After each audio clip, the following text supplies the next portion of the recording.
क्या में पाकिस्तान से जेर तसल्लुत 6 करोड़ मालियत की 14 कनाल अराजी वागजार करवा ली गई। डस्का के रहने वाले इलाका मकीनों ने वागजार जमीन पर कबड्डी का मैच करवाकर खुशी का इजहार किया।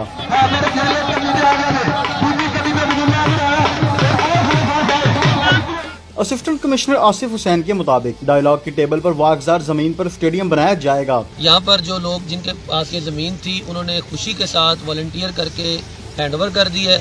हमारे सारे लोकल जो सियासी यहाँ पे रहनुमा है वो हमारे साथ है पीटीआई के, और उनके तावन से आज यहाँ पर हम लोगों ने ये ग्राउंड का काम शुरू करवा दिया है और इंशाल्लाह अगले 1 हफ्ते 10 दिन के अंदर ये ग्राउंड जो है वो लेवल होकर यहाँ पर हम इसको खेलने के काबिल कर दिया जाएगा। काबिज खुशी मोहम्मद ने खेल का मैदान बनाने की ऑप्शन पर खुशी से जमीन हैंड ओवर कर दी। देहाती लोगों का कहना है कि वो वजीर आला के मशकूर हैं। खेलों का मैदान बनने पर लोग खुश हैं। ग्राउंड बनने पर नन्हे तालिबे इल्म भी खुश नजर आए। कहने लगे कि ग्राउंड बनने पर अब वो दिल खोल कर खेला करेंगे। डॉक्टर अमीन रजा मुगल, SMD न्यूज, डस्का।